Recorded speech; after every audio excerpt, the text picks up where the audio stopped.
இப்போ ECR OMR செம்ம connect. Stepstone secret plot near Kovalam ECR. Beach resort plot just 24 lakhs ல. Launching offerல plot வாங்குங்க 5 lakhs profit. மனது மிகவும் வேதனையாக இருக்கிறது, மிகவும் வருத்தமாக இருக்கிறது. மனது வலிக்கிறது. எதுக்கு வலிக்குது? என்னை இடைநீக்கம் செய்து விட்டார்கள் என்பதற்காக அல்ல. தலைவர் என்னை இடைநீக்கம் செய்கின்ற அளவிற்கு சங்கத்தமிழை என்ன செய்தேன்? திண்டிவனம் செல்லுகிறார். அங்கிருக்கிற சில கட்சிகளுடைய முன்னணி தோழர்களுடன் தொடர்ந்து இரவில் சந்தித்து அவர்கள் பேசுகிறார்கள். அந்த இரவில் என்ன நடந்தது, எனக்கு எதிர்ப்பாக யார் சதி செய்தார்கள், சூழ்ச்சி செய்தார்கள் என்பதை நான் அந்த ஒரு இரவுல எப்படின்னா தான் நடந்துச்சு. யார் அதுக்கு தூண்டுனா? என்ன நடந்தது? இதுவரைக்கும் எங்க கட்சியில நடவடிக்கை எடுக்கப்பட்டதில் நான் தான் நான்காவது ஆள். எங்க தலைவர் அவ்வளவு சீக்கிரத்துல யாருமே நடவடிக்கை எடுக்க மாட்டார். முதல்ல தடா பெரியசாமியை நீக்கிறார். அடுத்தபடியாக செல்வ பெருந்தகை அவரையும் சஸ்பெண்ட் பண்றார். அடுத்தபடியாக அர்ஜுனா அவர்களை 6 மாதம் அவரை சஸ்பெண்ட் பண்றாரு. அவங்க எல்லாம் சஸ்பெண்ட் பண்ணும்போது சிறுத்தைகள் கொண்டாடினார்கள். ஆனால் சங்கத்தமிழ் இடைநீக்கம் செய்த பிறகு சில பேர் சொல்றாங்க, தலைவர் உள்ள பேச்சை கவனித்துக் கொண்டிருக்கிறார், ஆனா ரொம்ப கவனமா பேசினேன் அப்படின்னு. நான் என்ன கவனமா பேசுறது? சங்கத்தமிழ் தொடர்ந்து திமுகவை அடித்து பேசினார் அல்லவா? இதற்கெல்லாம் காரணம் இதுதான். திருமாவளவன் தான் இது பிளான் பண்ணி செய்திருக்கிறார். திமுக தோல்விக்கே காரணம் சங்கத்தமிழ் தான். அப்படி ஏன்னா தொடர்ந்து நான் பேசிட்டே இருக்கிறேன்ல. சங்கத்தமிழை தூண்டி விட்டது யாரு? தலைவர். இந்த ஆதவர்ச்சியோட நட்பா இருக்கிறா பாருங்க, வந்தமே சந்திச்சு பேசுறாங்க அப்படின்னு. அது உள்ள வெறுப்பை நீங்க இப்படி பேசி வெறுப்பை அவங்க கக்கி விட்டு போயிட்டாங்க. நாங்க திமுக கூட்டணியில நின்றோம், வெற்றி பெற்றோம். ஆனா இன்னைக்கு நாங்க டிவிக்கு வந்திருக்கிறோம். ஆனா நீதினு ஒன்று இருக்குல்ல. என்ன நீதி அப்படின்னா ஜனநாயகம் பாதுகாக்கப்பட வேண்டும். அப்ப ஜனநாயகம் பாதுகாக்கப்பட வேண்டும் என்றால் டிவிக்கவே ஆதரிக்க வேண்டும். இதான மேட்ரு. நீங்க மாற்று கட்சிக்கு செல்லக்கூடாது அப்படின்ற சில பேர்லாம் போடுறாங்களே, அந்த எண்ணம் இருக்கா அவங்க? செத்தாலும் சாவும் விடுதலை சிறுத்தைக்காக. ஆனா விடுதலை சிறுத்தை விட்டு எந்த கட்சிக்கும் போக மாட்டேன். என்ன வேணும் ஸ்கூலுக்கு, எல்லாமே இங்க இருக்கு. Super Saravana stores, Chennai, Madurai, Kovai.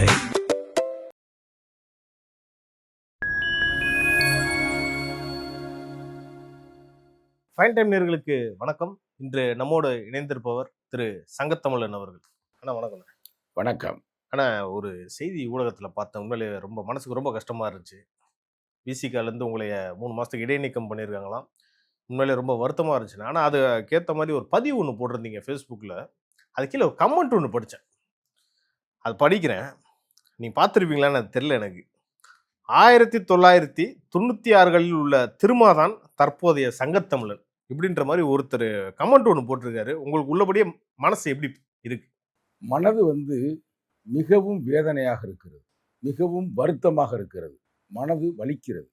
எதுக்கு வலிக்குது? என்னை இடைநீக்கம் செய்து விட்டார்கள் என்பதற்காக அல்ல. தலைவர் என்னை இடைநீக்கம் செய்கின்ற அளவிற்கு சங்கத்தமிழை என்ன செய்தேன்?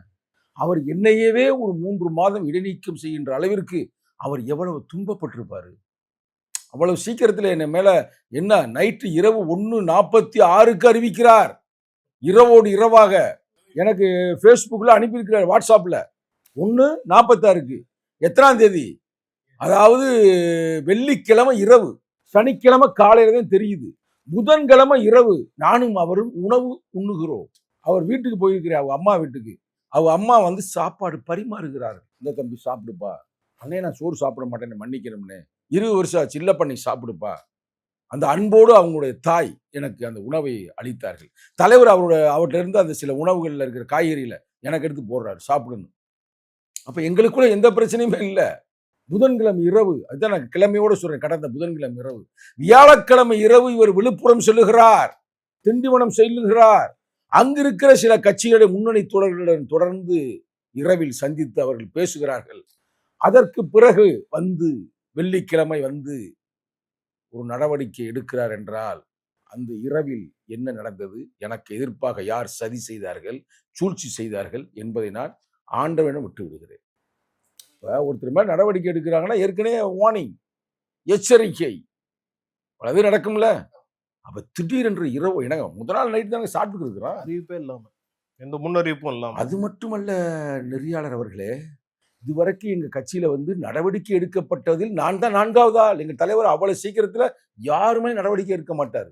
கேட்டால் சொல்லுவார், இப்போ தாப்பா அவங்க அரசியலுக்கே வர்றாங்க, அரசியலை எதுவும் தெரியாமல் இருக்கிறார்கள், நான் தான் அரசியலை வழிநடத்தி கொண்டிருக்கிறேன், ஏன் எனக்கே இதுதான் அரசியல் முதல் தலைமுறை, எனக்கு என்ன அந்த பாவம், தம்பிகள் தப்பு செய்தால் அவர்களை திருத்துவோம், அரசியல் படுத்துவோம், கோட்பாடுகளை சொல்லிக் கொடுப்போம். ஒருத்தர் நல்ல ஒரு அரசியல் நாணம் இருந்தால் அவனையும் தவறு செய்கிறான், தண்டனை கொடுப்பதை விட அவர்களை அரசியல்படுத்துவோம்ன்ற கொள்கை கோட்பாடு உள்ளவர் தான் எங்கள் தலைவர். ஆனால் என்னை அறிவிக்கிறாருன்னா அப்போ எவ்வளவு ஒரு சிந்திச்சிருப்பாரு, இரவு பூரா சிந்திச்சிருக்காரு, கரெக்டா இல்லையா? ஏன்னா முதல்ல தடா பெரியசாமியை நீக்கிறார், அவரை டோட்டலாக விளக்குறாரு, இல்லை அதாவது சஸ்பெண்ட்ல டிஸ்மிஸ் பண்ணிட்டார். அடுத்தபடியாக இன்னைக்கு காங்கிரஸ் உடைய தலைவர் இருக்காரு பார்த்தீங்களா, செல்வ பெருந்தகை, நான் இருக்கிற போஸ்ட்ல இருந்தார், இளைஞரணி மாநில செயலாளர், இளஞ்சிறுத்தைகள் எழுச்சி பாசறையோட மாநில செயலாளர், அவரை சஸ்பெண்ட் பண்றாரு. இப்போ என்ன 3 மாசம்ல அவர் கொஞ்சம் அதிகமாக 6 மாசம் எவ்வளோ சஸ்பெண்ட் பண்றாரு. எனக்கு அடுத்தபடியாக இன்றைய மாண்புமிகு அமைச்சர் ஆதவ் அர்ஜுனா அவர்களை 6 மாதம் அவரை சஸ்பெண்ட் பண்றாரு. அவங்களெல்லாம் சஸ்பெண்ட் பண்ணும்போது சிறுத்தைகள் கொண்டாடினார்கள், எழுச்சி தமிழர் கருத்தை ஏற்றார்கள். ஆனா சங்கத்தமிழ்ல இடைநீக்கம் செய்த பிறகு அப்படியே இருக்கு, ஃபேஸ்புக்ல தலைவருடைய ஃபேஸ்புக்ல இருக்கு, தலைவருடைய ஃபேஸ்புக்ல நீங்க எடுத்து அப்படியே பார்த்தீங்கன்னா 90 விழுக்காடு எனக்கு சாதகமாக வந்தது என்று நான் அகங்காரம் கொண்டு நான் பேசவில்லை. அந்த அன்பு தோழர்கள், அண்ணே போயிடாதீங்கண்ணே, அண்ணே விளக்கிறாதீங்கண்ணே, நீ திருப்பி இந்த கட்சியில் இருக்கணும்னே, நீ 3 மாசம் தலைவர் சொல்லிட்டாரு, அப்படியே அமைதியா இருங்கண்ணே, அமைதி செலுத்துங்கண்ணே, அப்படியே இருங்கண்ணே, தலைவா நீ செஞ்ச தப்பு தலைவா, அதை போட்டிருக்கேன் உள்ள, தலைவா நீங்க நடவடிக்கை எடுத்துட்டு யாரு பேச்ச கேட்டு நீங்க எடுத்துட்டீங்க, எடுக்காதீங்க தலைவான்றாங்க. ஆகா நீங்க தலைவரே எதிர்த்து பேசுறாங்கடா, நோ நோ நோ நோ நம்ம அப்படி செய்யக்கூடாது அப்படின்ட்டு நான் அப்பயே காலையில் பதிவு போடுறேன், தாய் சிறுத்தை சொல்லுக்கு சங்கத்தமிழ் கட்டுப்படுகிறேன், பார்த்தேன் அப்படியே நான் கட்டுப்படுறேன். நான் போட்டு முடிச்சதுமே அது அப்படியே பரபரப்பாயிருச்சு. என்னடா நடவடிக்கை எடுத்தா சங்கத்தமிழ் கட்டுப்படுறோம்ன்றார், அவன் சீட்டு வாங்கி எம்எல்ஏ நின்றுக்கிறா, திருப்பி எம்எல்ஏ சீட்டு கிடைக்கல அப்படின்றக்காக கட்சியை விட்டு ஓடுறாங்க, பல பேர் ஓடுறதுக்கு ரெடியா இருக்கிறாங்க.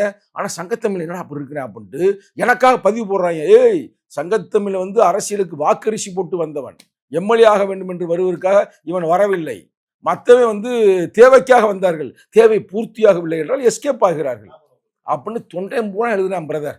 நான் உடனே இதை பார்த்துட்டு எனக்கு கொஞ்சம் அப்செட் ஆகிட்டேன். ஆனால் அவருடைய தலைவருடைய ஃபேஸ்புக் பதிவில் இதெல்லாம் போடவுமே நான் கொஞ்சம் மனச்சாந்தி அடைஞ்சிட்டேன். என்னடா 30 ஆண்டுகளாக இந்த அரசியல் இருக்கிறான், அதுவும் 1996 நான் அஃபிஷியலாக இருக்கேன் பிரதர்.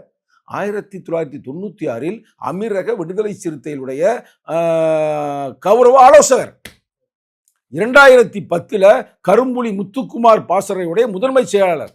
கரும்புலி முத்துக்குமார் கேள்விப்பட்டிருக்கீங்களா? தன்மான தமிழ் புலி, தமிழீழ கொள்கை புலி, ஈழத் தமிழருக்காய் உயிர் கொடுத்த தமிழ்நாட்டு கரும்புலி மேதகு பிரபாகரன் அவர்கள் நேரடியாக அவரை வீர வணக்கம் செலுத்திய அந்த மாபெரும் போராளிக்கு நான் தான் மாநில செயலாளர்.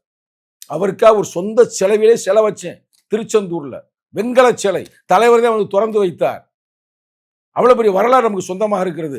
அவருக்காக ஒரு இடத்தை வாங்கி, ஏன்னா அவர் வாழ்ந்த இடத்திலே அவங்க இடத்தையே விலை கொடுத்து வாங்கி கட்சிக்கு ஒப்படைத்திருக்கிறேன். பெரிய வரலாறு இருக்கிறது. அந்த நிகழ்ச்சி நடத்தக்கூடாது என்று அந்த காலகட்டத்தில் நெருக்கடியை கொடுத்தார்கள். அந்த காலகட்டத்தில் 2011 திமுக முடிகின்ற அந்த காலகட்டம் பெரிய நெருக்கடி நடத்தப்பட்டு 2011 ஜனவரி 29 வரலாறோட சொல்றேன் பாருங்க. அதுல பயங்கர நெருக்கடி கொடுக்கும்போது அதெல்லாம் எதிர்கொண்டு என்னை கொலை செய்வதற்கு திட்டமிட்டார்கள். தலைவர் வந்தால் அவர் மேல பாம்பு போடுறதுக்கு திட்டமிட்டார்கள். அவ்வளவு பெரிய கலவரம். அப்பெல்லாம் எதிர்க்கட்சியா இருந்த ஜெயலலிதா தொலைக்காட்சியில் பயங்கரமா போடுறாங்க. தலைவர் சொன்னார், இன்று என்மேல் கல் எறிபவன், இன்று என்மேல் வெடிகுண்டு எறிபவன் நாளை பூமாலை சூடுவான். என் மேலதான் பேசுறாரு, என் தலைமை அடைந்த மேடையில் முடிஞ்சாது. அதுக்கடுத்து 2013 எனக்கு கொள்கை பரப்பு துணை செயலாளர் படிப்படியா வருவீங்க. 2016 தான் இளைஞருக்கு எழுச்சி பாசறை மாநில செயலாளர்கள். இதே ஜூன் மாசத்துல 10 ஆண்டுகள் ஆயிடுச்சு. இது மட்டுமே பல போராட்டங்கள், பல பயிற்சி பட்டறைகள், இளைஞர்களை வழி நடத்தி இருக்கிறேன். நம்ம சாதாரண டக்குன்னு தூக்கி விட்டாரடா. அந்த ஒரு இரவுல எப்படின்னா தான் நடந்துச்சு, யார் அதுக்கு தூண்டுனா என்ன நடந்துச்சு? நான் ஆண்டவன் விட்டுட்டேன், பேசக்கூடாது. ஏன்னா நான் மேல்முறையில் செய்திருக்கிறேன். இப்ப இந்த தலைவருக்கு நான் இப்ப என் மேல் குற்றம் என்ன, குற்றவனே என் மேல் குற்றம் என்ன அப்படின்னு 4 பக்கத்துக்கு கடிதம் கொடுத்துட்டேன். சரிங்களா? கடிதம் கொடுத்துருக்கிறப்ப நம்ம அதை பற்றி பேசக்கூடாது. இது ஒரு நீதிமன்றம் மாதிரி. நீதிமன்றத்தில் ஒரு வழக்கு இருக்கும்போது அதை பற்றி பேசக்கூடாதுல்ல. ஆனால் நம்ம மற்ற காரணங்களை சொல்லலாம். ஆனால் இவர் தான் அவர் தான் அப்படின்னு சொல்லக்கூடாது. அவர் ஃபுல்லாக டீட்டெயில் இருக்குது, அவர் படிச்சிருவார். ரைட்டா? இது மாதிரி ஆனதுமே மனசு உடஞ்சி போயிட்டு நான் 3 நாள் மௌன விரதம் இருந்துட்டேன். மனசு ஏற்றுக்கல. ஒருவேளை நம்ம ஏதாவது குற்றம் பண்ணிக்கலாம்ல. இப்போ ஒருத்தன் ஒருத்தனை அடிக்கிறேன் அப்படின்னா ஒரு பேச்சுக்கு அடித்தவன் குற்றவாளி, ஆனா உன்னை அடிக்கிற அளவுக்கு நீ என்ன செய்தாய்? Seek first to understand then to be understood. உண்மை பையன், ஒரு குழந்தை வந்து ஒரு ஷூ மாட்டுறாங்க, அம்மா தாய் மாற்றும் போது குழந்தை கத்துது, ஹான்னு கத்துது. ஆனா தாய் வந்து ஷூவை மாட்டி என்ன சேட்டையா பண்ற அமுக்குறாங்க, ஷூவை மாட்டி விடுறாங்க. ஆனா உள்ள இருந்து ஒரு தேள் இருந்து கொத்திருச்சுன்னா அது கூட குழந்தை கத்திருக்கலாம்ல. அதுதான் சொல்றேன், seek first to understand then to be understood. நீங்கள் புரிய வைப்பதை விட நீங்கள் புரிந்து கொள்ளுங்கள். அதுமாதிரி நான் புரிஞ்சுக்கிட்டேன், தன்னைத்தானே உணர்றேன். 3 நாளை யார்கிட்டையும் நான் பேசலை. பல யூடியூப் எனக்கு ஃபோன் பண்ணுறாங்க, எல்லாம் நண்பர்கள் தான். இப்போ நீங்களாம் வந்து டக்குன்னு வந்து எனக்கு ஃபோன் பண்ணிட்டு ஆனால் பேட்டி கொடுங்க உரிமையோட. அது மாதிரி எல்லாம் இங்கே வந்துட்டாங்க நம்ம ஆஃபீஸை சுற்றி. அப்புறம் நான் சொல்லிட்டேன், ஒரு டிரைவரை வச்சு சொல்லிட்டேன், இல்லைப்பா அவர் வந்து மௌன விரதத்தில் இருக்கிற, நீங்கள் கலைக்காதீங்கன்னு. அப்போ 3 நாள் மௌன விரதத்தை முடிச்சுட்டு நேற்று புதன்கிழமை கரெக்டாக 7 மணிக்கு என் மௌன விரதத்தை கலைச்சிட்டு என் ஃபேஸ்புக்கில் நான் வந்து பேசிட்டேன். பார்த்தேன் கிட்டத்தட்ட 1 hour பேசுனா 1 hour பேசுனா பல லட்சம் பேர் பார்க்குறேன், லட்சக்கணக்கில். ஆனா இருக்குண்ணே, தலைவர் அவர்களோட பதிவை விட உங்களுக்கு அதிகமா இருக்கு அந்த பார்வை. அப்படிலாம் நம்ம நினைக்க கூடாது. அப்படி வந்து நம்ம தலைவர் தான். இல்ல, நான் இருக்கிறத சொன்னேன். தலைவர் தான். நம்ம தலைவர் ஒட்டி தானே பேசுறேன். வர்றேன், தொண்டன் பூரா வர்றேன். பெரும் எங்க கட்சியோட 2ஆம் கட்ட தலைவர்லாம் வந்து, கவலைப்படாத சங்கத்தமிழன், நாங்க இருக்கிறவனுக்கு சப்போர்ட், நீ எதுவும் பண்ணாத அப்படின்னு சொல்லி உள்ள கமாண்ட்ஸுகள். சில பேர் சொல்றாங்க தலைவர் உள்ள வந்து பேச்சை கவனித்து கொண்டிருக்கிறார், ஆனா ரொம்ப கவனமா பேசினேன் அப்படின்னு. நான் என்ன கவனமா பேசுறது? நான் அண்ணனை எதிர்த்தா பேச போறேன் தலைவர் வந்து இங்கே பிரதர், இந்த சமூகமே ஒடுக்கப்பட்ட சமூகம், பேசக்கூடாதுன்றதுக்காக கொலை பண்ணாங்க. பேசுறியாடின்னு படிக்கக்கூடாதுன்னு கொலை பண்ணாங்க, கட்டா இல்லையா? எங்களை எதிர்த்து அவள் நெருக்கடி கொடுத்து. அதுதான் புரட்சி அம்பேத்கர் என்ன சொன்னாரு, ஊமைகளின் தலைவன் சொன்னாரா சொல்லலையா? அப்ப ஊமைகளாக இருந்த எங்களை பேச வைத்தவர் எழுச்சி தமிழர். அவரே அமைதியா இருப்பா அப்படின்னு நமக்கு ஒரு சஸ்பெண்ட் பண்ணும்போது 3 நாள் அமைதியா இருந்துட்டு, சரி தலைவருடைய அந்த இதை நான் ஏற்றுக்கொள்கிறேன்ட்டு. அதுல ஏதோ ஒரு அக்கறை இருக்கும், அவர் ஏதோ ஒரு நல்ல என்னை அரசியல் படுத்துகிறார். இப்போ 3 நாள் இருக்கும்போது எனக்கு தோணுது, என்னடா காரணமா இருக்கும், ஏதுடா காரணமா இருக்கும் அப்படின்னு நான் சிந்திக்கிறேன். அப்ப ஒரு கருத்து எனக்கு புரிய வந்துச்சு. என்னன்னா, ஆதவர்ச்சு நான் கட்சியில் இருக்கும்போது வெளியேற்றும் போது அவருக்கு நான் ரொம்ப நட்பா இருந்தேன். வெளியேற்றக்கூடாது அப்படின்னு அவருக்கு ஒற்றை மனிதன் நான் சப்போர்ட் பண்ணேன். வரலாறு யாரும் வந்து மறுக்க முடியாது, தலைவருக்கே தெரியும். எங்க கட்சி முன்னணி தோழர்கள்லாம் வெளியேற்றுங்க அப்படின்னு திமுகவுடைய பேச்சை கேட்டுக்கொண்டு செயல்பட்டார்கள் என்ற ஒரு செய்தி இருக்குது. அது உண்மையா பொய்யான்னு எனக்கு தெரியாது. ஆனால் நான் வெள்ளேந்தியாக ஒரு மனிதன் வந்திருக்கிறார் நம்ம கட்சிக்கு, நம்பி வந்திருக்கார், நான் தலித், அவர் அப்படி செய்யக்கூடாது அப்படின்னு போராடுறேன். வெளியே போயிடுறாரு. வெளியே போனதுமே சில முரண் வருதா வந்துச்சு. அவரை எதிர்த்து நான் பேசினேன்னா அப்ப எங்களுக்குள்ள ஒரு முரண் இருக்கிறது. அப்ப இந்த தலைவர் வந்து இந்த முரணை தீர்ப்பதற்காக என்னை அழைத்து செல்கிறார். யார்கிட்ட? ஆதவர்ஜுனா ஆபீஸுக்கு போய் எங்க 2 பேரையும் சமாதானப்படுத்தி விடுகிறார். அப்போ ஒரு போட்டோ கிளிக், சென்டர்ல வந்து தலைவர், லெப்ட்ல ஆதவர்ஜுனா, ரைட்ல வந்து இது என் ஃபேஸ்புக்கில் இருக்கு. இந்த போட்டோவை எடுத்துட்டு நாங்களும் கை குலுக்கிட்டு நான் யதார்த்தமா போடுறேன் பிரதர். இதுல ஃபேஸ்புக்கில் யதார்த்தமா போடுறேன், எல்லாம் கேட்டுக்கிறீங்க. ஏன்னா இவ்வளவு நாளா நம்ம நட்பா இருந்தோம், அப்புறம் இடையில பிரேக் ஆயிடுச்சு, அப்ப திருப்பி நட்பு புதுப்பிக்கப்பட்டிருக்கு, நான் போடுறேன். அந்த இதை பார்த்துட்டு இந்த திமுக தற்கூரின்னு அவங்க இவங்கள சொல்றாங்களே, உண்மையான தற்கூரிகளே திமுக தாங்க. தற்கூரி பேடுகள்லாம் என்ன எழுத ஆரம்பிச்சாங்க தெரியுமில்ல? பாருங்கள், எழுச்சி தமிழரிடம் ஆதவர்ஜுனாவும் சங்கத்தமிழனும் தொடர்ந்து திமுகவை அடித்து பேசினார் அல்லவா? இதற்கெல்லாம் காரணம் இதுதான். திருமாவளவன் தான் இது பிளான் பண்ணி செய்திருக்கிறாருன்னு. நான் சொல்லக்கூடாதுன்ற வார்த்தையை பார்த்தா நீ வார்த்தையை போட்டு எடுத்து கொடுக்குறீங்க. அது மாதிரி போடவே அப்ப தலைவருக்கு மன வருத்தம் வருமா வராதா? அப்ப தலைவர் தன்னை வந்து ஒரு எப்படி வந்து சீதை வந்து தீக்குளித்தால் நாம இருக்கா பழைய வரலாறு ராமாயணத்துல, அது மாதிரி அவர் வந்து பேச வேண்டிய ஒரு சூழ்நிலைக்கு வருது. நம்பர் பாயிண்ட் 1 இது ஒரு காரணம். ஆனா போட்ட தப்பு இல்லை, ஆனாலும் போடுறோம். நான் போட்டதுல கள்ளக்கவடம் இல்லாம போடுறேன். ஆனா அவங்க இது மாதிரி சூழ்ச்சி பண்ணிட்டு இந்த திமுக தோல்விக்கே காரணம் சங்கத்தமிழன் தான். அப்படி ஏன்னா தொடர்ந்து நான் பேசிட்டே இருக்கிறேன்ல, சங்கத்தமிழன் தூண்டி விட்டது யாரு? தலைவர். இந்த ஆதவர்ச்சியோட நட்பா இருக்கிறா பாருங்க, வந்தமே சந்திச்சு பேசுறாங்க அப்படின்னு. அது ஒண்ணு மேல உள்ள வெறுப்பை அன்னைக்கு இப்படி பேசி வெறுப்பை வந்து அவங்க கக்கி விட்டு போயிட்டாங்க. ஒண்ணு. இன்னொன்னு நான் வந்து இப்ப மேல கொடுத்தோம்னா அது பேச முடியாது. எங்க கட்சியில் இருக்கிற ஒரு பெரிய தலைவர், முன்னணி தலைவர், 2ஆம் கட்ட தலைவர் ஒரு முரண்பட்ட ஒரு கருத்தை செய்கிறார். அந்த கருத்தை நான் பொதுத்தெளிவில் பேசி விடுகிறேன். அவர் என்ன நினைக்கிறார்கள் என்றால், ஒருவேளை தலைவர் சொல்லிதான் சங்கத்தமிழ்னு பேசுகிறார். எவ்வளவு பெரிய ஒரு கிரிட்டிக்கலான சுச்சுவேஷன் தலைவர் வந்திருக்காரு. அதே எனக்கு மனம் வலிக்குது. நம்மளை பத்தி தலைவர், நம்ம கட்சி, நம்மளை யார் நடவடிக்கை எடுக்க முடியும்? கட்சியே யார் கட்சி? நம்ம கட்சி, நம்ம உருவாக்கின கட்சி. என் கட்சி, என் மக்கள், எல்லாம் என் சொந்தம் என ஏற்கின்ற உறவுகளும் தொடர்புகளும் வேண்டும்.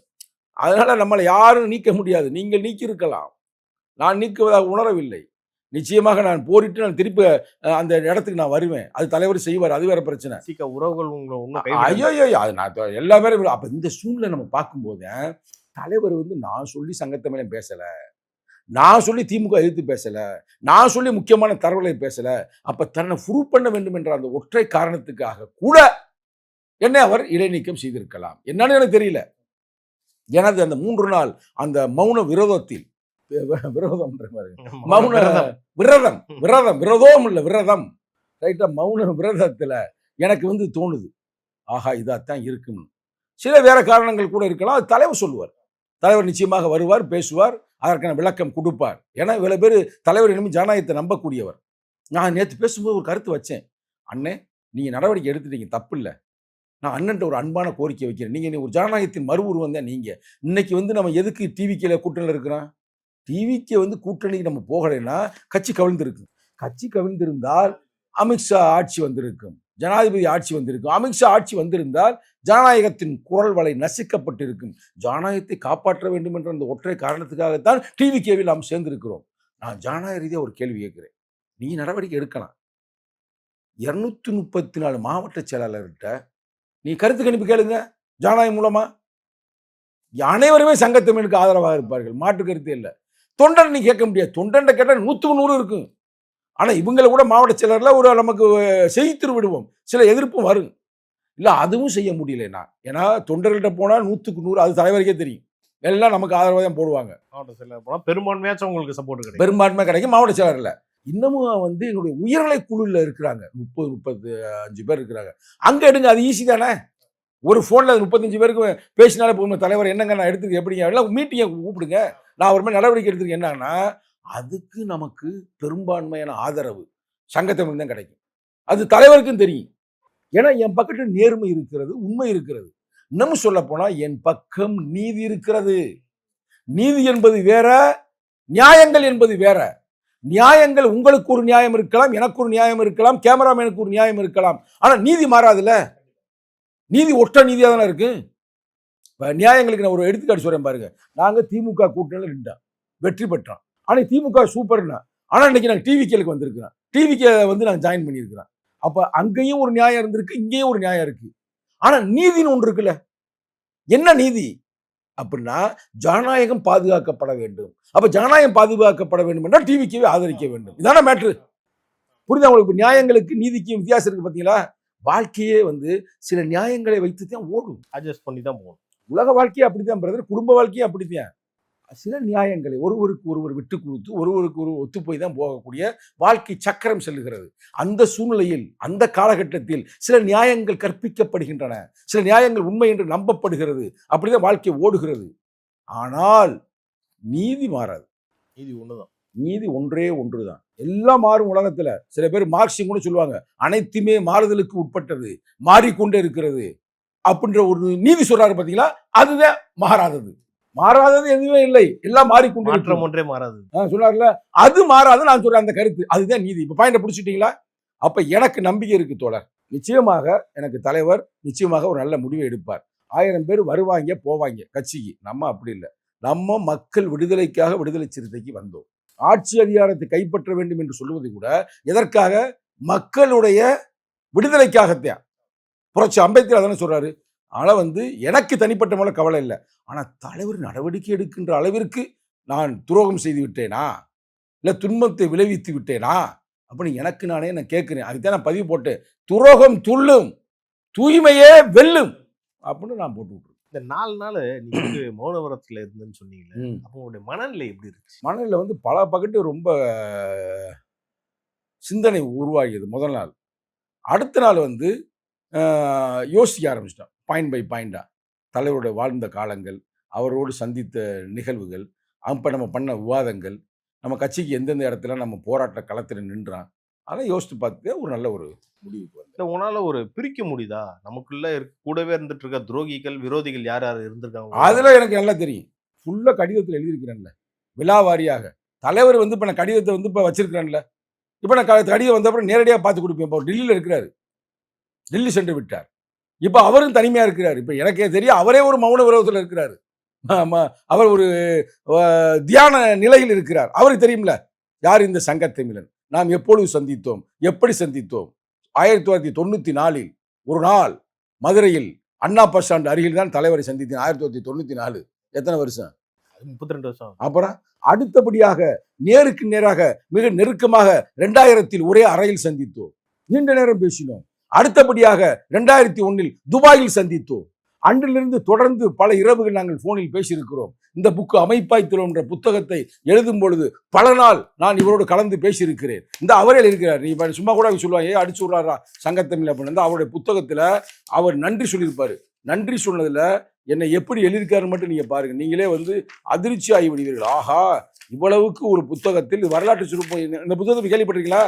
இது எப்படிப்பட்ட புத்தகம்னா தலைவருடைய அரசியல் நுணுக்கங்களை எழுதிய ஒரு அரசியல் புத்தகம். இங்க பாருங்க, காலை கருக்கல் வரை கண் விழித்து காத்திருந்து கட்டுரைகள் தட்டச்சாகி கைகளுக்கு வரும்போது கருத்துன்றி படித்து அவை கருத்து பிழையின்றி கனிந்து செழுமையுற அவற்றின் மீது நெடிய உரையாடல்களை நிகழ்த்தி மேலும் அவற்றை நேர்த்தி பெறச் செய்த அன்பு நிறை உடன்பிறப்புகள் இயக்கத்தின் இன்றைய தலைமை செயலாளர் இளம் சேக்குவேரா மற்றும் இளஞ்சிறுத்தை எழுச்சிப்பாசின் மாநில செயலாளர் அன்பு தம்பி சங்கத்தமிழன் ஆகியோருக்கும் நன்றி. அப்ப காலக்கருக்கிலேயே இந்த புக்கை அவர் எழுதும் போது சுட அதை வாங்கி பத்திரிகை வருவதற்கு முன்னாடியே படித்தவன் இந்த சங்கத்தமிழன். துபாயில் இருந்தாலும் கூட இது சம்பந்தமாக பல கருத்துக்களை போன்ல பல மணி நேரங்கள் பேசியவர். அப்ப அவர் இருந்த ஆளை இவங்க யாரு போட்டு விட்டான்னு தெரியல, மண்டியை உடைச்சு விட்டாங்க. ஆனா நிச்சயமாக கடவுள் ஒருத்தர் இருக்கிறேன், அதை நான் நம்புறேன். நான் ஒன்றும் தீகாக்காரன் இல்லை, கடவுள் ஒருவன் இருக்கிறான். அந்த கடவுள் உங்களுக்கு வேற மாதிரி கூட இருக்கலாம். எனக்கு ஆண்டவனை அம்பேத்கராகவே நினைக்கிறேன். அப்ப அந்த பாவம் விடாது. அவர் சொல்றாருல, நீ எதை விதைக்கிறாயோ அதையே அறுவடை செய்வாய். நீ என்னை கவுக்கணும், கெடுக்கணும், அவர் அரசியல் சூழ்ச்சி செய்யணும் அப்படின்னு சில பேர் செய்திருக்கிறார்கள், செய்தி வந்திருக்கிறது. ஆனால் அதற்கான துன்பத்தை நிச்சயமாக அணிவிப்பார்.